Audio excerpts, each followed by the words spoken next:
अस्सलाम वालेकुम dear students, motion in a plane.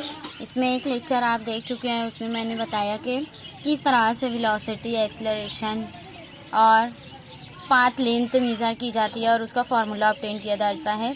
Instantaneous velocity और इंस्टेंटेनियस एक्सेलरेशन। इसी तरह से ये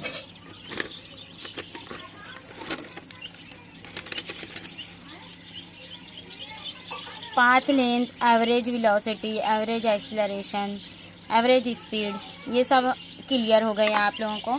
अब आज के लेक्चर में हम देखेंगे कि यही फिज़िकल क्वांटिटीज़ को अगर हमको ग्राफिकल शक्ल में डिस्क्राइब करना है, ग्राफ के फॉर्म में, तो किस तरह से करेंगे।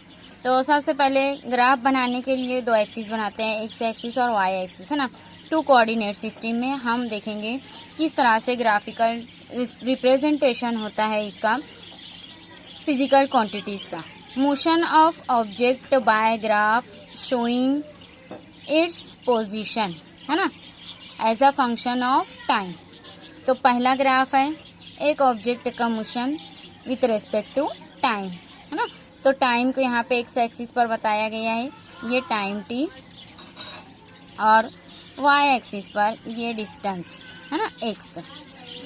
अब एक्स अगर बॉडी मोशन में है नहीं है तो हर तरीके से हम देखेंगे किस तरह की मोशन में है, उसका अलग अलग ग्राफ बनेगा। तो फर्स्ट ग्राफ है ऑब्जेक्ट एट रेस्ट। अगर बॉडी मोशन में है ही नहीं, यानी रेस्ट पोजीशन में है, तो फिर उसका ग्राफ इस तरह से स्ट्रेट लाइन बनेगा।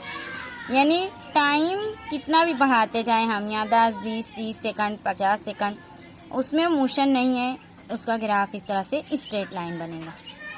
अगर सही वही बॉडी मोशन में है तो object with uniform velocity positive along positive x direction, positive x direction में, ये एक्स डायरेक्शन, ये वाई डायरेक्शन।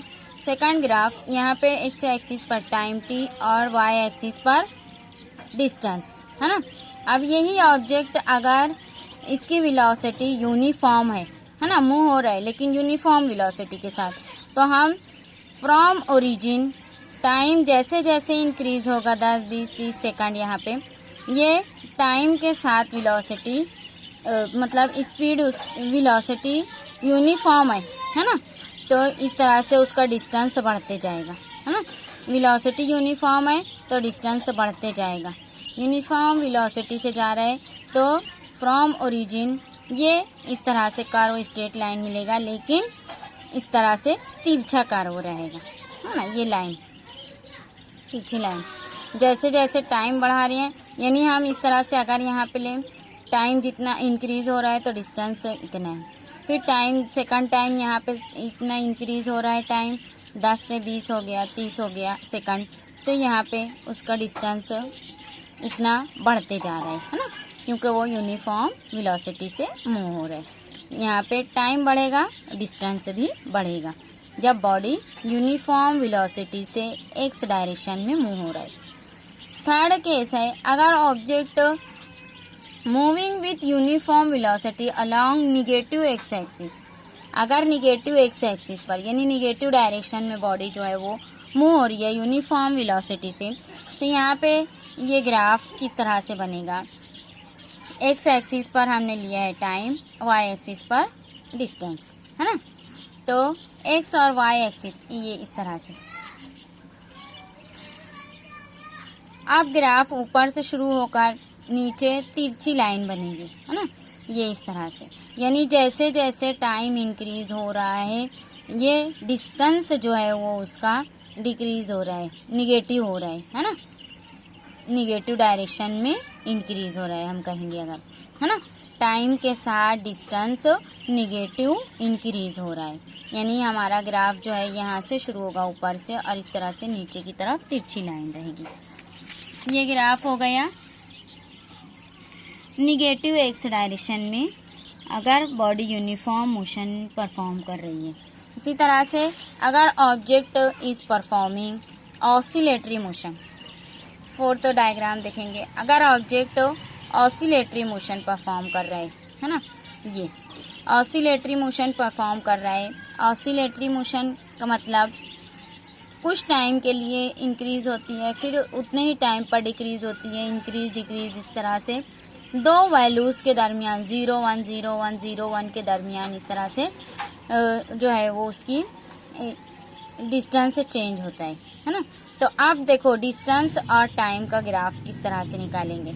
अगर यहाँ पर ऑसिलेटरी मोशन परफॉर्म कर रहे हैं तो यहाँ से एक 2 सेकंड में अगर सपोज करते हैं बॉडी यहाँ पर आ गई है ना, फिर 2 सेकंड में यहाँ आएगी, फिर 2 सेकंड में यहाँ, फिर 2 सेकंड में यहाँ, तो ये अप डाउन इस तरह से बॉडी मूव हो रही है, वो ऑसिलेटरी मोशन कहलाती है। तो हर पर्टिकुलर टाइम के बाद, हर 2 सेकंड के बाद, हर 1 सेकंड के बाद जो है बॉडी इस तरह से उसका ग्राफ मिलेगा हमको, है ना, अप डाउन मोशन परफॉर्म कर रही। तो फिर नेक्स्ट डायग्राम है ये, object is moving, object in non uniform motion. अगर वही ऑब्जेक्ट नॉन यूनिफॉर्म मोशन में है, नॉन यूनिफॉर्म मोशन में है, तो उसका डायग्राम सिंपली ये इस तरह से, ये टाइम t और ये डिस्टेंस x, डिस्टेंस और टाइम के दरमियान हमारा जो ग्राफ है तो वो इस तरह से बनेगा कर्व। अब ये जो कर्व है ना, इट डिस्क्राइब इसके अंदर अलोंग पैराबोलिक कर्व, ये parabolic curve. The slope of curve is not constant, that means speed of motion is not constant. कहीं से भी अगर हम स्लोप निकालें इधर से ऐसे तो वो कांस्टेंट नहीं आएगी। अगर स्लोप कांस्टेंट रहती तो ये स्ट्रेट लाइन इस तरह से ग्राफ रहता। स्लोप कांस्टेंट नहीं है means body is in non uniform motion, है ना, object is performing non uniform motion. अब इस डायग्राम में देखेंगे यहाँ पे, इसी डायग्राम को ये जो कर्व है ये, इसमें कई पॉइंट्स ले लिया गया है। ये पॉइंट A, B, C और D। अब ये चारों जो पॉइंट्स हैं A, B, C और D, है ना, तो इसके लिए अलग अलग टेम्परेचर T1, T2, T3 और T4 यहाँ डिस्क्राइब किया गया है। तो वेलोसिटी चेंजेड विद टाइम, यहाँ वेलोसिटी भी चेंज हो रही है टाइम के साथ, है ना। कहीं पे वेलोसिटी, ये देखो ये इतना कर्व देखो, फिर ये इतना कर्व देखो, यहाँ पे वेलोसिटी तेजी से बढ़ रही है, डिस्टेंस का कर्व ज़्यादा तिरछा है मीन्स वेलोसिटी बढ़ रही है। ये कर्व देखो यहाँ और तेज हो गई वेलोसिटी, और ये स्लो वेलोसिटी, है ना, ये और स्लो। नीचे की तरफ देखेंगे हम वेलोसिटी कम है, और ये ऊपर जैसे जैसे जाएगा तो वेलोसिटी बढ़ते जा रही है। तो वेलोसिटी चेंजेस विद टाइम, इस डायग्राम को देख के हम जो है ये कंक्लूजन निकाल सकते हैं कि वेलोसिटी चेंज होती है टाइम के साथ।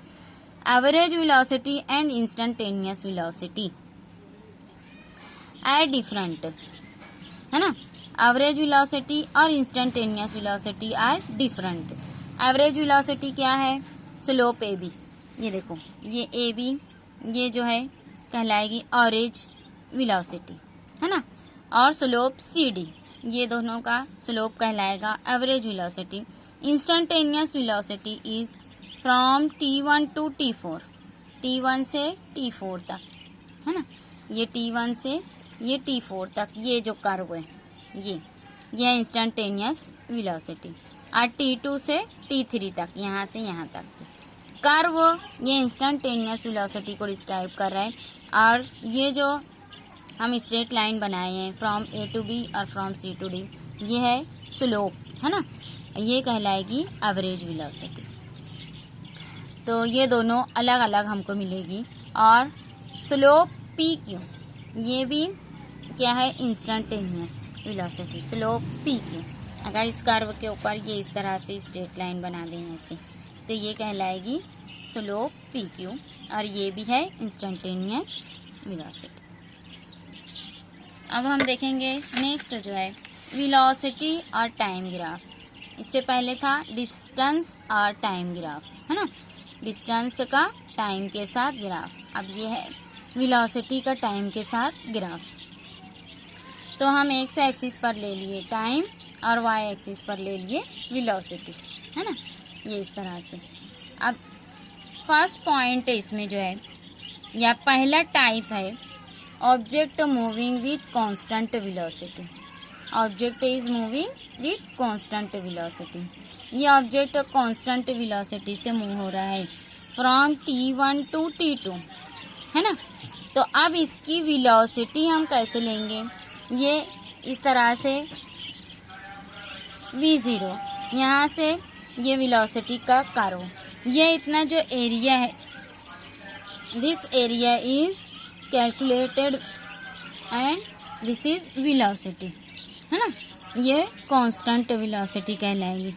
यहाँ से टाइम 1 टाइम 2 यानी T1 से T2 तक बॉडी जो है वो कांस्टेंट वेलोसिटी से मूव हो रही है, उसके लिए इस तरह का डायग्राम आएगा।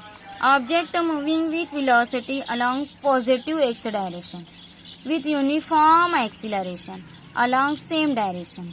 एक ही डायरेक्शन में बॉडी मूव हो रही है और यूनिफॉर्म एक्सीलरेशन के साथ, है ना। तो अब ये डायग्राम इस तरह से हो जाएगा, ये टाइम t और ये वेलोसिटी y एक्सिस पर, ये हो गया। यहाँ से जो है T1 T2, टाइम T1 और ये टाइम T2 और ये वेलोसिटी V1 और ये V2, है ना। अब देखो ये इतना पूरा एरिया जो है ये वेलोसिटी को डिस्क्राइब कर रहा है ना। T1 टाइम में इसकी वेलोसिटी V1 थी, T2 टाइम पर उसकी वेलोसिटी हो गई V2। वेलोसिटी चेंज हो रही है यानी एक्सीलरेशन हो रहा है पॉजिटिव डायरेक्शन में। तो फिर ये इसका डायग्राम ये इस तरह से बनेगा और ये कर्व, है ना, वेलोसिटी बढ़ रही है। इसका मतलब क्या कि वेलोसिटी इंक्रीजेस, है ना, विथ टाइम। अब ये थर्ड ग्राफ देखेंगे। इस ग्राफ में object is moving with velocity with negative uniform acceleration. Negative uniform acceleration के साथ बॉडी मूव हो रही है, तो एग्जैक्टली इसका अपोजिट डायग्राम बन जाएगा। फ्रॉम V1 इसका टाइम T1 पे इसकी वेलोसिटी थी V1, टाइम T2 पर इसकी वेलोसिटी हो गई V2। यहाँ पे स्पीड बढ़ रही है, वेलोसिटी बढ़ रही है, तो ये कर्व इस तरह से तिरछा नीचे की तरफ आएगा और ये इतना एरिया कवर करेगा, है ना। तो ये हो गई थर्ड ग्राफ। अब फोर्थ ग्राफ देखेंगे। अगर object moving with non uniform acceleration, non uniform acceleration यानी उसका स्पीड कभी बढ़ रही है कभी घट रही है, कभी बढ़ रही है कभी घट रही है, इस तरह से अगर है ना, तो ये इस तरह से ये वाला कर्व बनेगा। This curve is non uniform velocity के साथ या नॉन यूनिफॉर्म एक्सीलरेशन के साथ time T1 T2 T3 time के साथ स्पीड बढ़ रही है। ये वाली ग्राफ बता रही है कि यहाँ पे वेलोसिटी बढ़ रही है और ये बता रहा है कि ये एक्सीलरेशन भी नॉन यूनिफॉर्म है ना। तो ये हो गया ग्राफ। उसके बाद हम नेक्स्ट पीरियड में देखेंगे